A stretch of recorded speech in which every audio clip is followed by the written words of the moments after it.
il ricordo di quando era al posto del navigatore,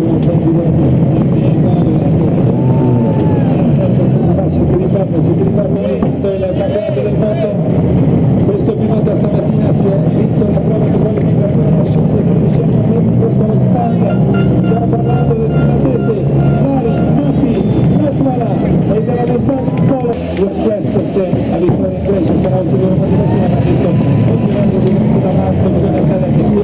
E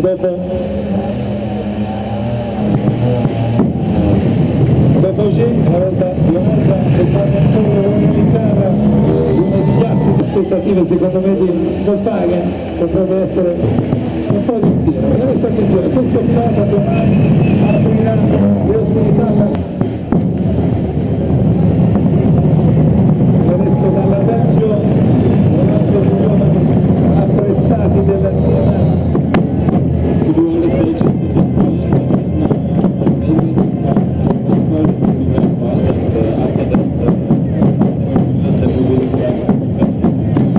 Dopo l'ottimo risultato in Grecia cercherò anche qua di stare almeno nei primi 5, vorrei fare molta attenzione. Salutiamo Domino Villa, perché è molto facile commettere errori qua in Sardegna, il componente della gara, con una specialità molto stretto, molto sporche,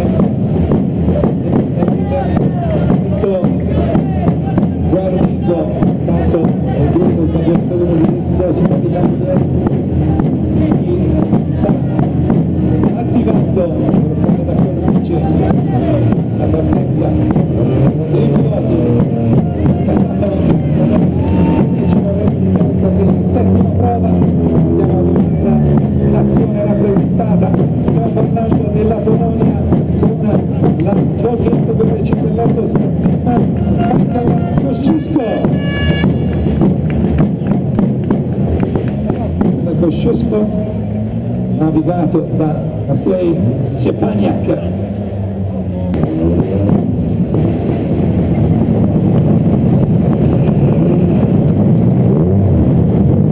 Questo è Bellini, però comunque ce la metterà. Fermiamo questo equipaggio.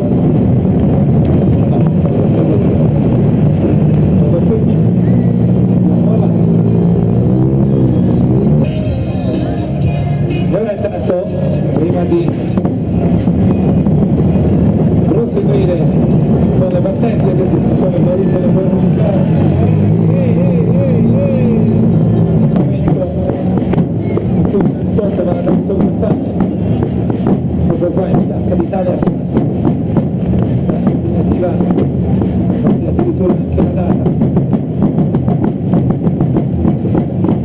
Firma anche il presidente dell'Automobile Club d'Italia, questo che è una grande dimostrazione di attenzione a quello che è uno dei problemi maggiori, uno dei problemi maggiori per la sicurezza stradale, non so, fare le raccomandazioni.